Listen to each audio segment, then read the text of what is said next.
Hey everybody, welcome back to One Seed, One World. So I want to give you a little bit of a, homestead vlog today and a garden update on what's been going on around here. You may notice I'm wearing the same clothes as I did in the last video, and that's because I'm shooting multiple videos in one day and I didn't feel like going and changing. So, I think I've mentioned this on other videos I've done where I was wearing, the same outfit or whatever. I do bathe and shower. It's just sometimes I do multiple videos in one day and then edit them all later. Anyway, so here's where we are on the garden. I'm a bit behind this year, as always, with a lot of my upkeep and whatnot, because I've been working on this project, which was building a deck for the pool that we put in, just an above ground pool that I got off of Amazon. 16 foot around, about 4 feet deep, Intex pool. I'll put a link below if you want to check out the pools. They're very easy to put up. And where I ran into an issue was our whole property slopes downhill. So I didn't really have a flat place to put the pool. And you got to have some flat ground when you're putting in a pool.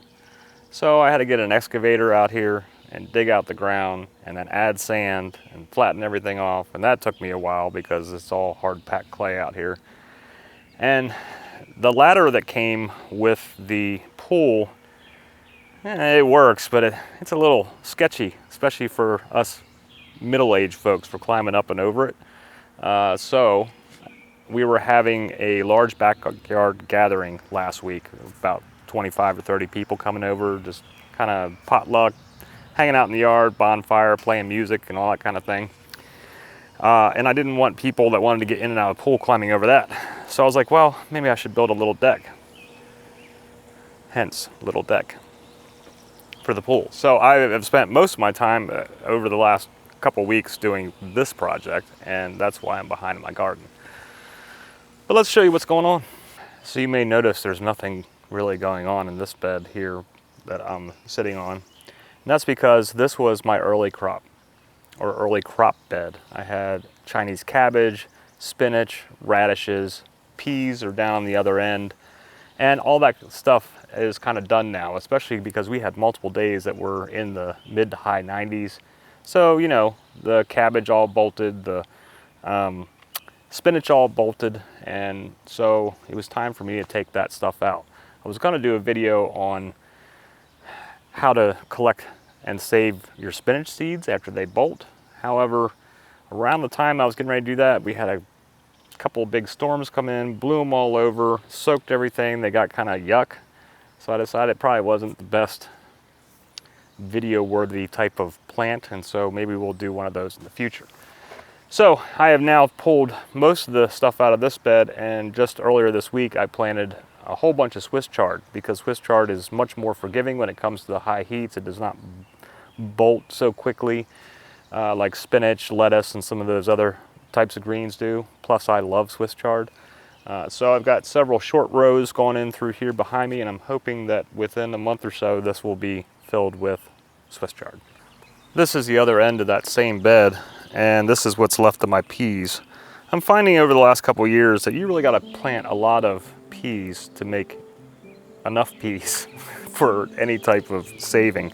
Now maybe the pole varieties might give you more produce. However, these little bush varieties, like these are the little Marvel peas, you really need a lot of them. We harvested enough for one dinner, and then we didn't get around to the second harvest, so we probably would have got enough for a couple of dinners if we had kept up with it, but now they're kind of all too big and drying out. You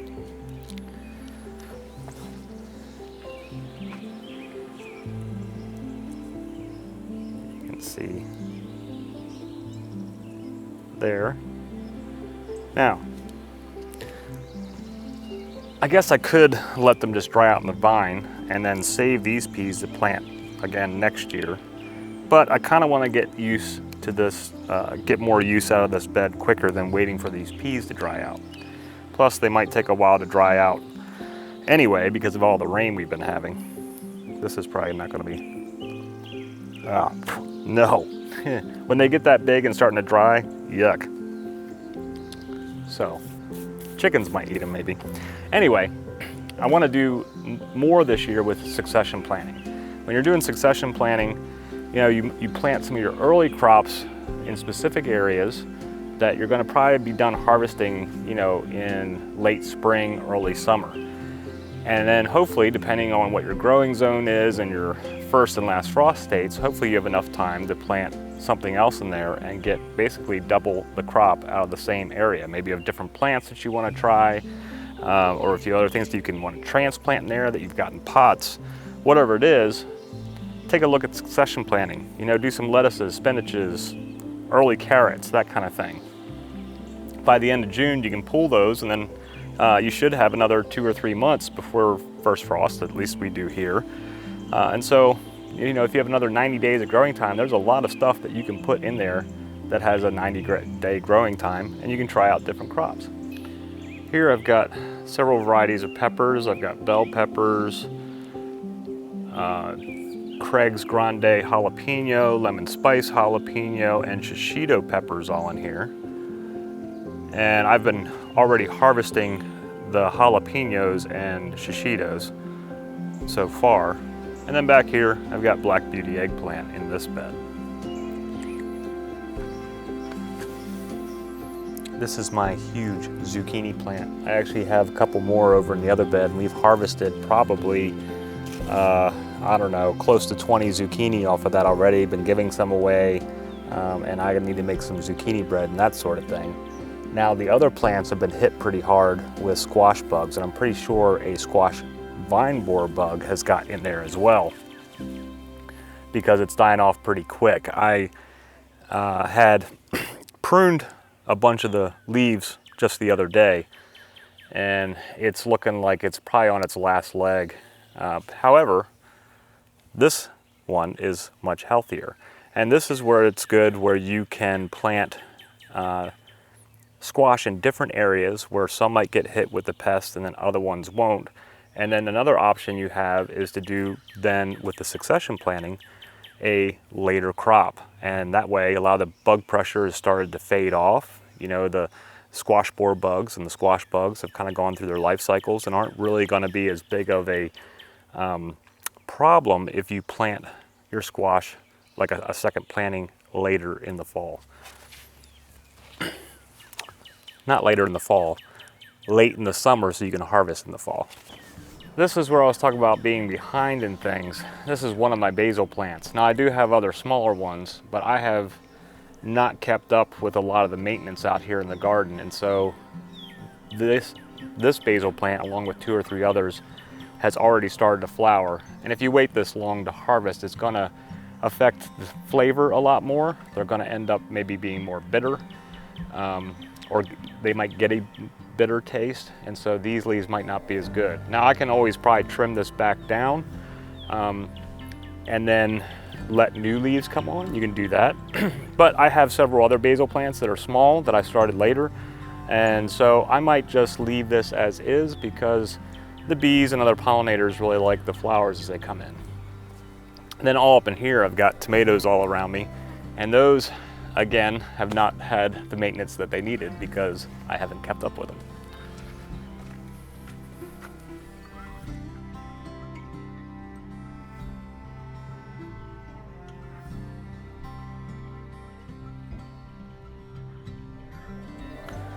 Doing my bean hoops again. This year I moved the scarlet runner beans up here, and so they are getting all the flowers and starting to fill out the hoops, and then I put my long beans in the back. And that's primarily because the long beans, when they really start to get going, got all like these 3-foot long beans hanging down in front of your face, which kind of made it difficult to walk through to get into the beginning of the garden. It looked cool, but instead I put them on the hoops in the back so I can walk in and out of here much easier and still get the cool looking long beans in the back. For tomatoes, I've planted multiple different varieties this year: Dr. Weechee Yellow, Berkeley Pink Tie-Dye, Cherokee Purple, Chadwick Cherry, and Purple Rain, which is the bush variety that I've talked about on earlier videos, and those are doing pretty well. I also still have some in pots that are looking pretty sickly because I haven't got to those yet either. The hoop bed has worked out well for at least somewhat decently for protecting my cauliflower and kale and whatnot from the pests. Some have gotten there, but I've harvested 4 heads of cauliflower so far, and I've got 3 or 4 more coming in. This bed here was my garlic, and I just harvested my garlic this past week. I didn't get a lot. There was some that didn't come up, but it did fairly well. I harvested it a little bit late, so I think I'm not sure how well it's going to cure for long-term storage. So I think what I will probably end up doing is just dehydrating it or use it in some other recipes quicker. Behind me here is our elderberry. If you saw my video on how to prune American elderberry, I've got a York and an Adams variety back here. And most of my cuts did pretty well. When I did the cuttings and replanted them, I've got more started up in the front. A couple died off, but I still have 3 going up there. But my whole point of trimming this back was, besides getting the cuttings, was so that it'd be a shorter plant, so that it would be easier for us to pick all the elderberry when they came in. However, that didn't quite work out the way I thought it was going to. This elderberry, I'm 6 feet tall.